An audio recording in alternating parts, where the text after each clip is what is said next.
Cerita diawali dengan seorang pria bernama Carl Allen yang dipaksa hangout bareng teman-temannya di sebuah bar. Kenalin, ini Carl.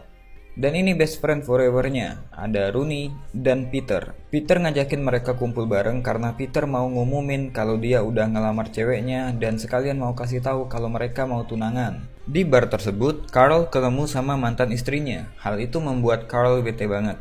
Apalagi di situ Stephanie sudah sama pasangan barunya. Ya, dan bermesraan juga. Carl yang udah terlanjur bete pun pamit pulang demi menghindari kontak dengan mantan istrinya. Perceraian rumah tangganya itu bisa dibilang mengubah kehidupan Carl.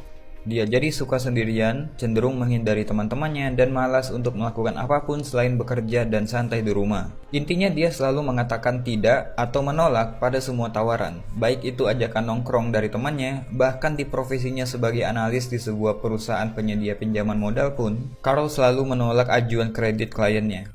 Sampai ke bawah-bawah di kerjaan loh, bayangin. Sampailah di mana dia bertemu sama kawan lamanya yang bernama Nick Lane. Kenalin, ini Nick.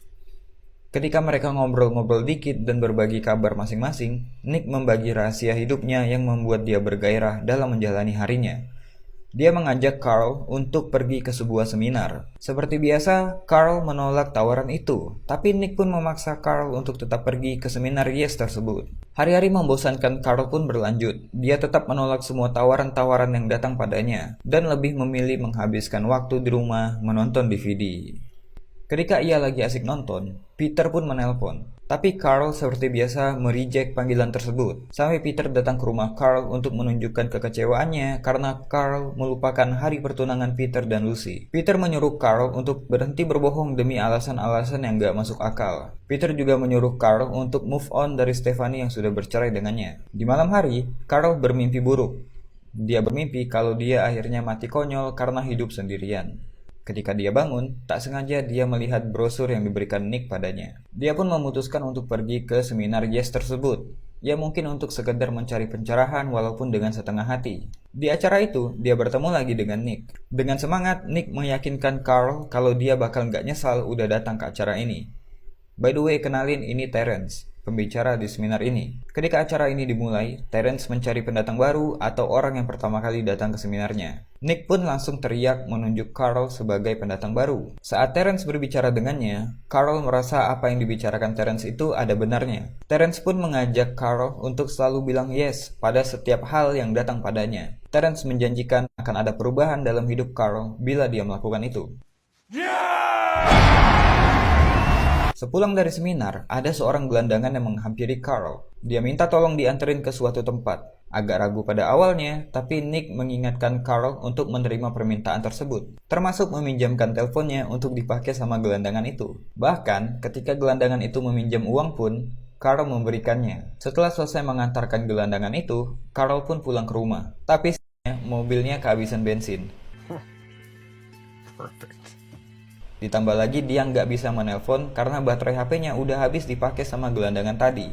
Akhirnya Carl memutuskan untuk jalan kaki menuju SPBU dan menganggap itu kesialan buat dia. Di SPBU, Carl bertemu dengan seorang perempuan cantik. Kenalin, ini Allison. Setelah Carl menceritakan kejadian yang membuat dia harus berjalan kaki menuju SPBU, Allison menawarkan Carl tumpangan menuju mobilnya. Dengan naik skuter dan sedikit kegilaan di tengah jalan, Carl pun diantar Allison menuju mobilnya. Ternyata, kesialan yang dia pikir karena mengantarkan gelandangan tadi, menjadi sebab dia bisa bertemu dengan Allison. Kalau sedari awal dia nggak bilang yes untuk nganterin si gelandangan, mungkin dia nggak akan ketemu sama momen ini. Sejak saat itu pun dia percaya bahwa dengan berkata yes pada setiap kemungkinan, dia akan selalu mendapatkan keberuntungan. Carl pun mendalami materi-materi yang dia dapatkan pada seminar itu dan siap menghadapi hidup baru dengan selalu bilang yes pada semua tawaran yang datang padanya. Seperti ajakan nongkrong di bar bareng teman-temannya, menyetujui semua ajuan kredit modal nasabahnya, menerima undangan pesta kostum Harry Potter dari atasannya Norman, mengambil semua kesempatan kursus kayak kursus main gitar, kursus menerbangkan pesawat, kursus belajar bahasa Korea,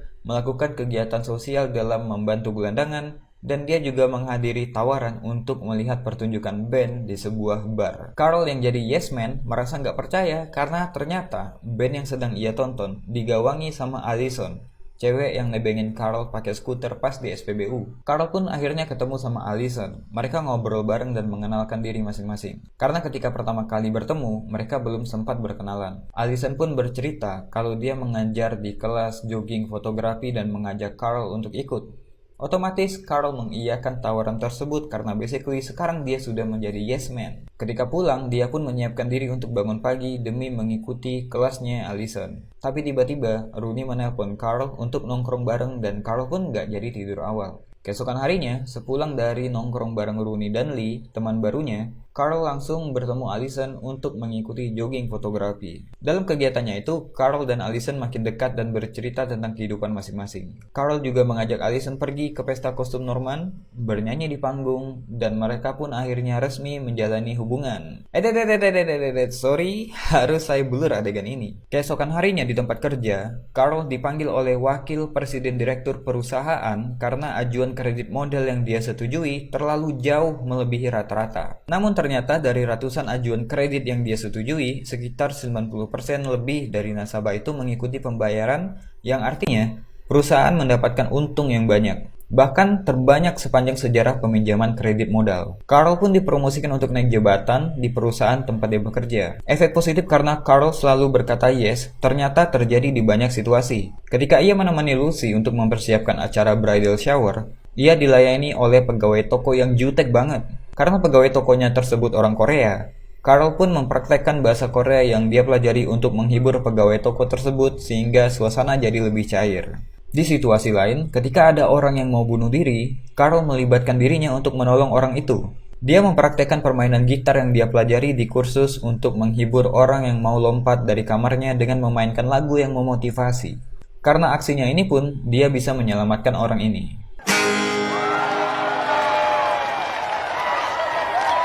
Kisah romansa Carl dan Allison berlanjut. Mereka merencanakan traveling dadakan dengan mengunjungi tempat-tempat tujuan secara spontan.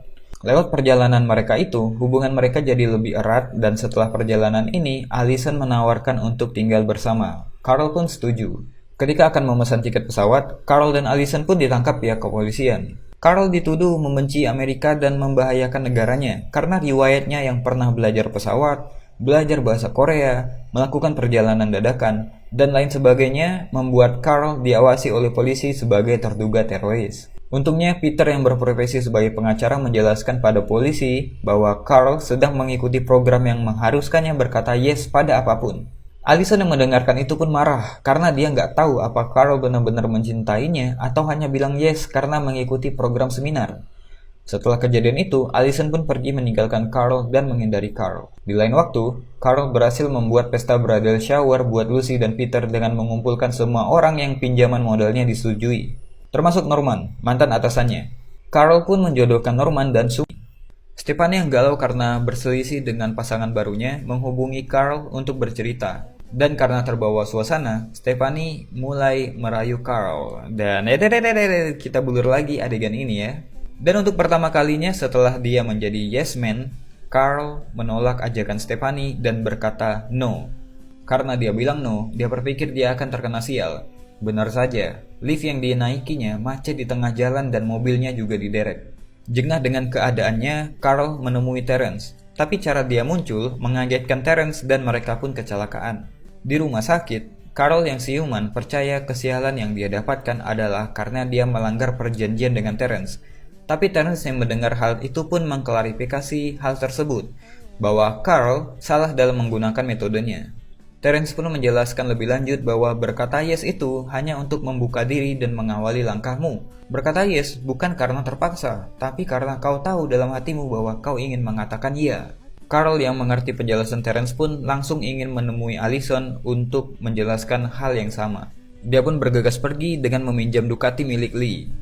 Dan ya, ini adegan gak akan saya sensor buat kalian. Ketika bertemu Allison, Carl pun menjelaskan itu semua. Dia dan Allison pun baikan, setelah itu mereka selalu melakukan kebaikan bersama dan happy ending. Saya yakin kalau kalian menontonnya secara langsung akan lebih dapat unsur komedinya. Terima kasih yang sudah nonton.